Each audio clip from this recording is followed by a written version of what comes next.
राजनीति में खुद को स्थापित करने के लिए निरंतर लोग संघर्ष करते हैं और इस संघर्ष में जितने भी कैंडिडेट खड़े हैं वल्लभ नगर विधानसभा में लगातार संघर्ष कर रहे हैं और इसी संघर्ष में जितने भी कैंडिडेट खड़े हैं वो खुद को सबसे ज़्यादा प्रबल मानते हैं कि हम वल्लभ नगर के लिए सबसे ज़्यादा मजबूत और अच्छे कैंडिडेट हैं। लेकिन वो कितने अच्छे कैंडिडेट हैं ये तो जनता ही साबित करेगी जब वो वोट डालेगी। लेकिन साथ में सांसद हनुमान बेनीवाल जी यहाँ पर उदय लाल जी के सपोर्ट में लगातार संघर्ष कर रहे हैं और लोगों को अपनी तरफ आकर्षित करने की कोशिश कर रहे हैं कि आप वोट हमें दीजिए क्योंकि हम आपके लिए सबसे बेहतर हैं। हनुमान बेनीवाल जी, स्वागत है आपका समय संवाद में।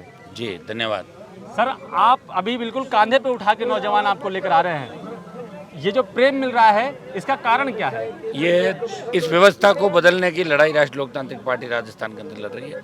कांग्रेस बीजेपी ने मिलकर इस राजस्थान की आर्थिक व्यवस्था को, राजस्थान के किसान जवान को रसातल के अंदर डुबो दिया। कानून व्यवस्था चौपट हो गई, जंगल राज हो गया, कोई बोलने वाला नहीं है।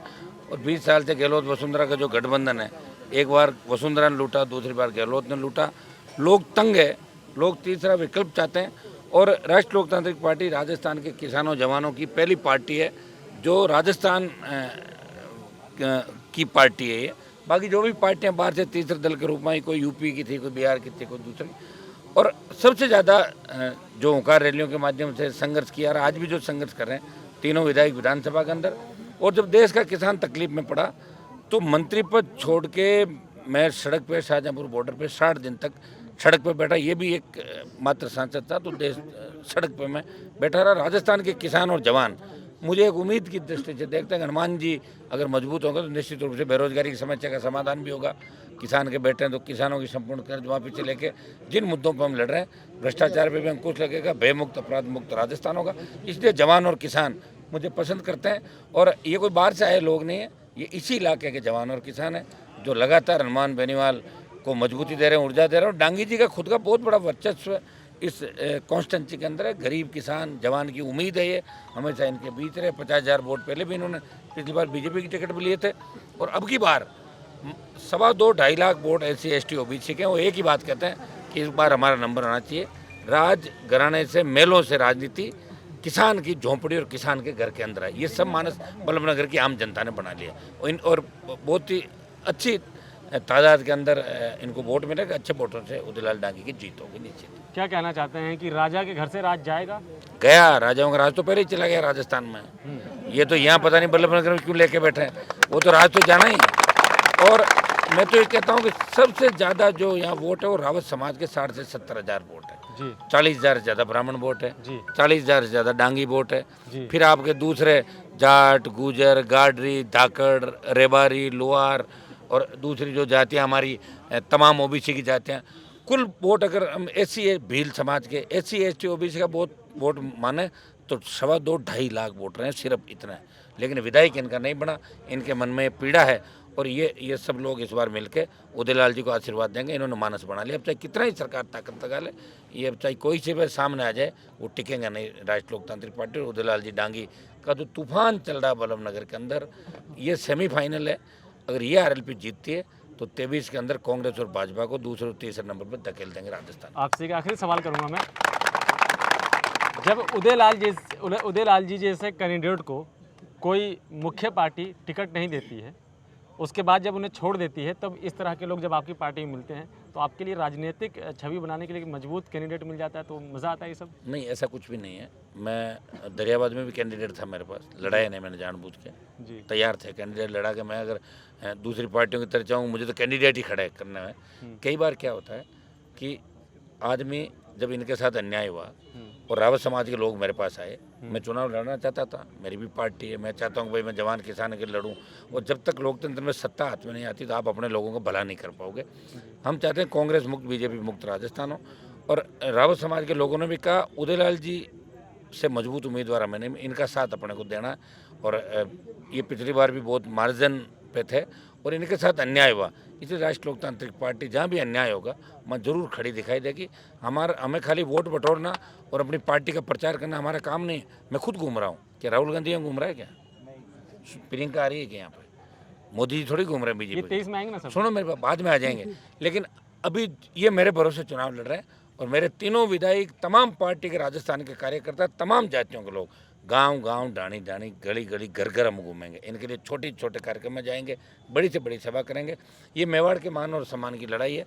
राजस्थान तो आज़ाद हो गया, लेकिन बल्लभनगर अभी भी आज़ाद नहीं हुआ। हम बल्लभनगर के अंदर नई आज़ादी दिलाने के लिए हनुमान बेनीवाल तमाम जातियों को साथ लेके और नई आज़ादी दिलाने के लिए दृढ़ संकल्प है। और 30 तारीख को शाम तक मैं यहीं डेरा डाल के बैठा हूँ।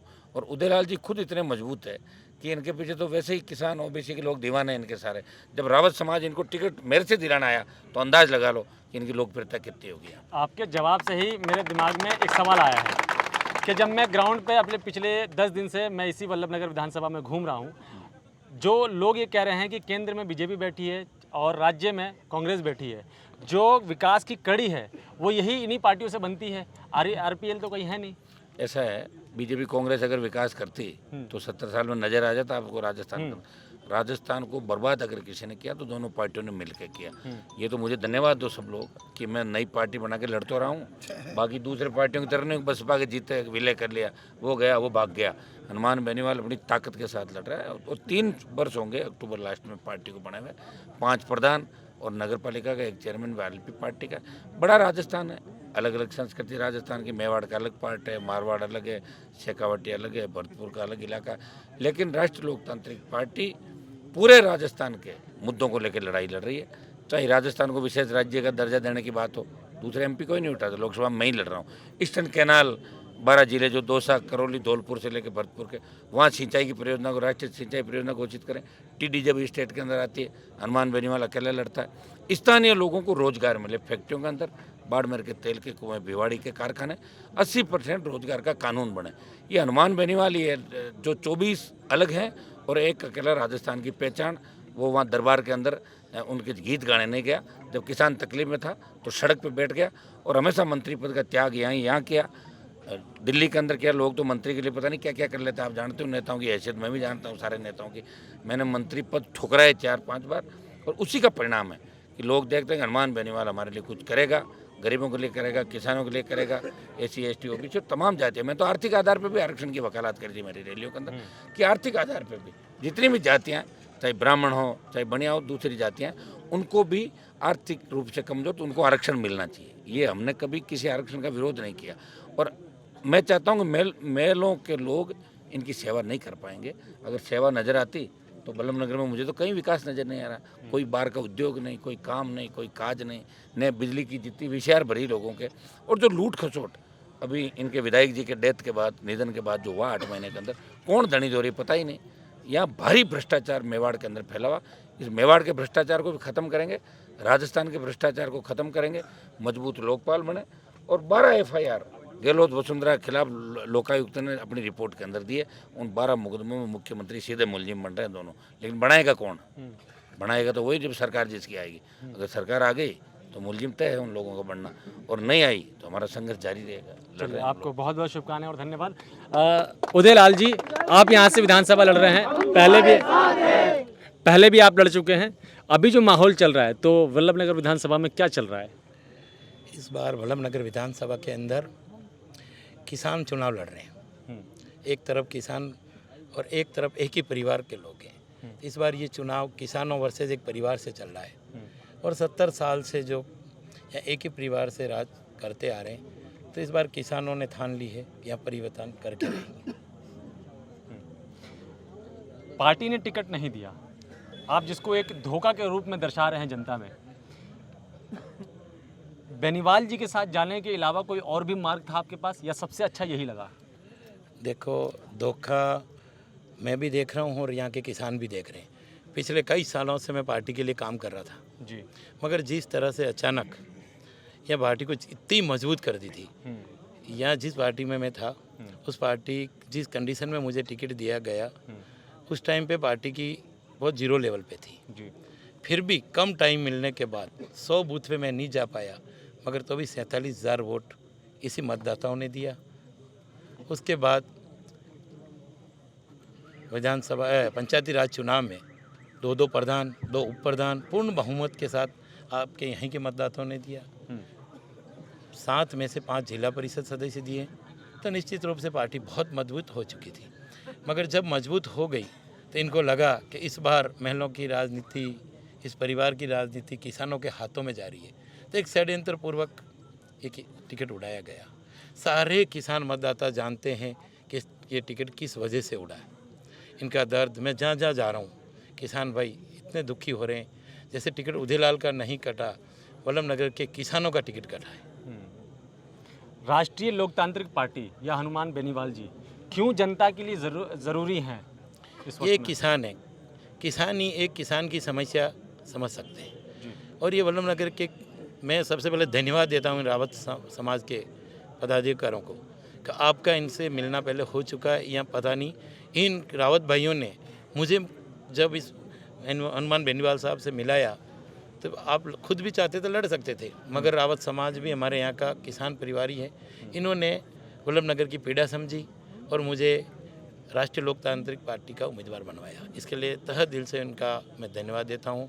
काफ़ी कार्यकर्ता जब मेरा टिकट कटा तो वल्लभ नगर के मतदाता मेरे हज़ारों की तादाद में घर आए, तो उनके सबके आशीर्वाद, मैंने मना कर दिया चुनाव नहीं लड़ूंगा, पर इस बार उन्होंने कहा इस बार वल्लभ नगर का एक किसान चुनाव लड़ रहा है, आप तो एक माध्यम है, आपको चुनाव लड़ना ज़रूरी होगा। तो मैं धन्यवाद देता हूँ हनुमान जी बेनीवाल साहब को। इस कठिन परिस्थिति में भी इन्होंने जो हमारे वल्लभ नगर के किसानों के हित में मुझे एक उम्मीदवार बनाया, इसके लिए तहे दिल से धन्यवाद। एक कोई संदेश जो आप जनता को देना चाहते हो? मेरे सभी मतदाताओं से मेरी अपील है कि इस बार वल्लभ नगर विधानसभा में आपका पुत्र, आपका बेटा, आपका भाई एक किसान चुनाव लड़ रहा है। आप सबसे मेरी विनती है, कोई किसी भी पार्टी से रहे हो या कांग्रेस से हो, बीजेपी से हो, चाहे हमारे एक लोकल पार्टी है जनता सेना से, मैं आप सबसे अपील करता हूं, मैं आपका भाई हूं, आपके साथ रहा हूं, इतने सालों से मैं आपसे साथ रहा हूं। इस बार बोतल के निशान पर वोट देकर विजय बनाए। मैं आपका हूं, आपके साथ रहूंगा और आपके मान सम्मान में कहीं कमी नहीं आने दूंगा, ये मैं आपसे वादा करता हूं। बहुत बहुत धन्यवाद आपका, आप लोगों ने समय दिया। धन्यवाद, थैंक यू। कर भला तो हो भला, मैं अकेला ही चला था जानिबे मंजिल मगर लोग साथ आते गए और कारवा बनता गया। ये चुनावी सभा है और इस चुनावी सभा में मंच के करीब पहुंचकर हम हनुमान बेनीवाल जी और उदयलाल डांगी जी से बातचीत कर रहे थे और समझने की कोशिश कर रहे थे कि इस बार चुनाव में क्या माहौल है। उन्होंने अपनी बात रख दी है, लेकिन जनता कितना सहयोग करेगी ये तो वोट डलने के बाद ही पता चलेगा कि अब क्या होता है। बहरहाल बने रहिए हमारे साथ, देखते रहिए समाज सम्मान। मैं मोहम्मद मुशर्रफ, कैमरामैन महमूद खान के साथ, धन्यवाद।